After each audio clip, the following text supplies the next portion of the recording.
ሰላም እንዴት ናችሁ? የኤልሻዳይ ቤተሰቦች ከእግዚአብሔር ከአባታችን ከጌታም ከኢየሱስ ክርስቶስ ጸጋና ሰላም ለእናንተ ይሁን።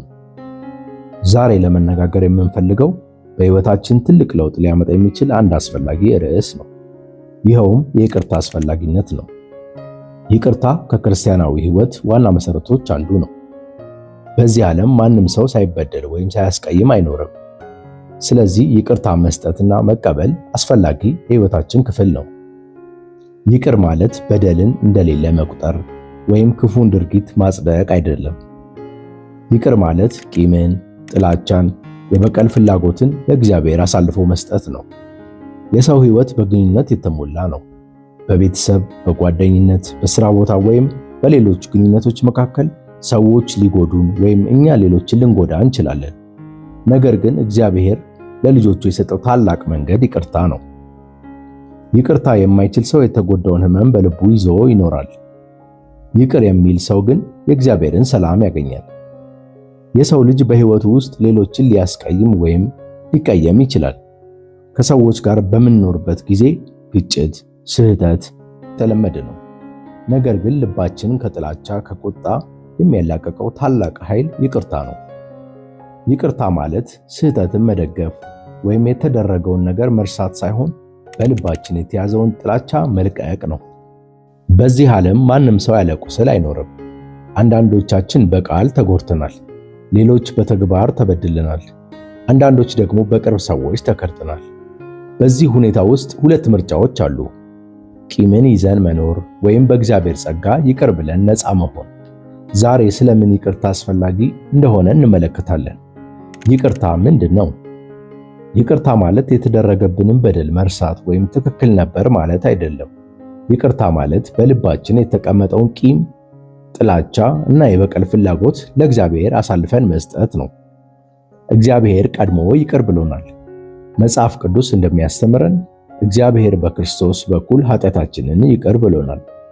ይህንን ጸጋ የተቀበልን ከሆነ እኛም ሌሎችን ይቅር ልንል ይገባል።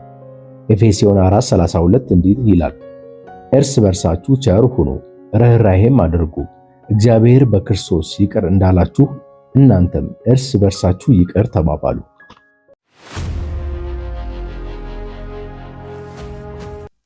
አንድ ምሳሌ ልስጣችሁ። አንድ ሰው ከባድ ድንጋይ በጀርባው ተሸክሞ ይጓዛል እና ይህንን ድንጋይ ካልጣለ በመጨረሻ የሚደክመው ማን ነው? ድንጋዩን የተሸከመው ራሱ ነው። ቂምም እንደዚሁ ነው። ፈተና የሆነው ራሳችን ላይ የተሸከምነው ድንጋይ ነው። ስለዚህ ይህንን ያጎበጠንን ሸክም ልንጥል ይገባል። ይቅርታ የመንፈሳዊ ብስለት ምልክት ነው። ቂም መያዝ ቀላል ነው። ይቅር ማለት ግን የብርቱ እምነት ምልክት ነው። ኢየሱስ በመስቀል ላይ ሳለ ለሚያሰቃዩት ሰዎች እንዲህ ብሎ ጸልየዋል። ይህንን ክፍል የምናገኘው ከመጽሐፍ ቅዱስ ሉቃስ 23:34 ላይ ነው። አባት ሆይ የሚያደርጉትን አያውቁምና ይቅር በላቸው ብሏል። ይህ በጣም ትልቅ ትምህርት ነው። ጌታችን በስቃይ ላይ ሆኖ እንኳን ይቅር ብሏል። በመጽሐፍ ቅዱስ ክፍል የምናገኘው ዘፍጥረት ምዕራፍ 50 ከ19 እስከ 21 ደግሞ የዮሴፍ ታሪክ ነው። የዮሴፍ ወንድሞች በቅናት ሸጡት። ዓመታትም ካለፈ በኋላ ዮሴፍ የግብፅ ገዢ ሆነ። በዚያን ጊዜ ለመበቀል ሙሉ ኃይል ነበረው። ነገር ግን እንዲህ አለ። ዮሴፍም አላቸው፣ አትፍሩ፣ እኔ በእግዚአብሔር ፋንታ ነኝን? እናንተ ክፉ ነገርን አሰባችሁብኝ፣ እግዚአብሔር ግን ዛሬ እንደሆነው ብዙ ሕዝብ እንዲድን ለማድረግ ለመልካም አሰበው። አሁንም አትፍሩ፣ እኔ እናንተና ልጆቻችሁን እመግባችኋለሁ፣ አጽናናቸውም፣ ደስ አሰኛቸውም። ይህ የይቅርታና የእግዚአብሔርን ዓላማ የማመን ድንቅ ምሳሌ ነው። እስጢፋኖስም የሚወግሩትን ይቅር አለ። ይህንን ክፍል የምናገኘው ከመጽሐፍ ቅዱስ የሐዋርያት ሥራ ምዕራፍ 7 ከ59 እስከ 60 ነው። እስጢፋኖስም ጌታ ኢየሱስ ሆይ ነፍሴን ተቀበል ብሎ ሲጣራ ይወግሩት ነበር። ተንበርክኮም ጌታ ሆይ ይህንን ኃጢአት አትቁጠርባቸው ብሎ በታላቅ ድምፅ ጮኸ። ሌላኛውን ታሪክ የምናገኘው ከመጽሐፍ ቅዱስ ሉቃስ ወንጌል ምዕራፍ 15 ከቁጥር 20 እስከ 24 ስለ አባካኙ ልጅ ነው። ተነስቶም ወደ አባቱ መጣ። እርሱም ገና ሩቅ ሳለ አባቱን አየውና አዘነለት። ሮጦም አንገቱን አቀፈውና ሳመው። ልጁም አባቴ ሆይ በሰማይና በፊትህ በደልሁ፣ ወደፊትም ልጅህ ልባል አይገባኝም አለው። አባቱ ግን ባሪያዎቹን አለ፣ ፈጥናችሁ ከሁሉ የተሻለ ልብስ አምጡና አልብሱት፣ ለእጁም ቀለበት ለእግሩም ጫማ ስጡት። የሰባውን ፍሪዳ አምጥታችሁ እረዱት፣ እንብላም ደስም ይበለን። ይሄ ልጄ ሞቶ ነበርና ደግሞም ሕያው ሆኗል፣ ጠፍቶም ነበር ተገኝቷልም፣ ደስም ይላቸው ጀመር። ይቅር ስለማለት የኢየሱስ ትምህርት የምናገኘው ከመጽሐፍ ቅዱስ ማቴዎስ ወንጌል ምዕራፍ 18 ከቁጥር 21 እስከ 22 ነው። በዚያን ጊዜ ጴጥሮስ ወደ እርሱ ቀርቦ ጌታ ሆይ ወንድሜ ቢበድለኝ ስንት ጊዜ ልተውለት? እስከ 7 ጊዜ አለው። ኢየሱስ እንዲህ አለው፣ እስከ 7 ጊዜ 7 እንጂ እስከ 7 ጊዜ አልልህም። ዳዊት ሳኦልን ይቅር አለ። ይህንን ክፍል የምናገኘው ከመጽሐፍ ቅዱስ አንደኛ ሳሙኤል ምዕራፍ 24 ከቁጥር 1 እስከ 22 ያለው ታሪክ ነው። ሳኦል ሊገድለው ቢፈልግም ዳዊት ግን አልተበቀለውም። ያዕቆብና ኤሳው ይህንን ክፍል የምናገኘው ከመጽሐፍ ቅዱስ ዘፍጥረት 33 ከቁጥር 1 እስከ 11 ያለው ታሪክ ነው። ከረጅም ዓመታት ጠላትነት በኋላ ተገናኝተው በሰላም ታረቁ። ቂም ራሳችንን ይጎዳል። አንድ ሰው ለመቅጣት ቂም ስንይዝ በእውነቱ ራሳችንን እንጎዳለን። ቂም የልብን ሰላም ይሰርቃል፣ ጸሎታችንን ያዳክማል፣ ግንኙነታችንን ያበላሻል። ይቅርታ ግን ነፃነትን፣ እረፍትን እና ሰላምን ያመጣል። ይቅርታ ቤተሰብን፣ ማህበረሰብን ያጠናክራል። በቤተሰብ ውስጥ በሚፈጠር ግጭት፣ አለመግባባት ባልና ሚስት፣ ወላጆችና ልጆች እርስ በርሳቸው ይቅር መባባል ካልቻሉ ሰላም አይኖርም። በቤተ ክርስቲያን ውስጥም ለሚፈጠሩ ግጭቶች፣ አለመግባባት እንዲሁ ነው። ፍቅርና አንድነት የሚጠነክረው በይቅርታ ነው። ይቅርታ ምን ጥቅም አለው? ለልባችን ሰላም ያመጣል፣ ጸሎታችንን ያጠናክራል፣ ቤተሰብን ያስታርቃል፣ ጓደኝነትን ያድሳል፣ የእግዚአብሔርን ባህሪ በሕይወታችን ያሳያል። እንዴት ይቅር እንበል? ሕመማችን ከእግዚአብሔር ፊት እንናገር።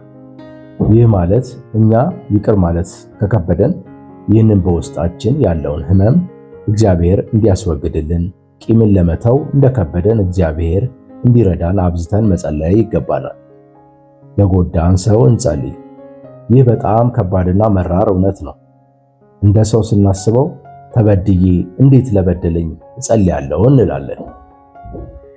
ነገር ግን ትልቅ ለውጥ መታደስ የሚያመጣው ለበደለን ሰው ስንጸልይ ነው። የበቀል ፍላጎትን እንተው። ተበድለናል ብለን ያንን በደል መልሰን የጎዳን ሰው ወይም የበደለን ሰው ላይ በምላሹ ከመስጠት መቆጠብ ይኖርብናል። ምክንያቱም በቀል የእግዚአብሔር ነው። የእግዚአብሔርን ምሕረት እናስታውስ። እግዚአብሔር ለኛ ያደረገው ምሕረት እናስብ። ብዙ ጊዜ በድለናል፣ ብዙ ጊዜ አጥፍተናል። አሁንም በዛው መንገድ እያለፍን ነው። እግዚአብሔር ግን ሁልጊዜ መሐሪ አምላክ ነው። እናም ጌታችን ይህንን ምሕረት ዘወትር እንዳደረገልን እኛም የበደሉንን ልንምራቸው ይገባል። ይቅርታ አንዳንድ ጊዜ ሂደት መሆኑን እንቀበል። ቂም ከያዝንበት ነገር ለመውጣት ይህንን ነገር ለመሻገር በይቅርታ ማለፍ እንደምንችል መገንዘብ ይኖርብናል። ምክንያቱም ይቅር ካላልን ነገሩን መተው እንደማንችል መረዳት ያስፈልጋል። ስለ ይቅርታ ደግሞ የእግዚአብሔር ቃል ምን ያዘናል? ቆላስይስ 3:13 እርስ በርሳችሁ ትዕግስትን አድርጉ፣ ማንም በባልንጀራው ላይ የሚነቅፈው ነገር ካለው ይቅር ተባባሉ፣ ክርስቶስ ይቅር እንዳላችሁ እናንተም ደግሞ እንዲሁ አድርጉ። ማቴዎስ 6:14-15 ለሰዎች ኃጢአታቸውን ይቅር ብትሉ የሰማይ አባታችሁ እናንተንም ደግሞ ይቅር ይላችኋልና።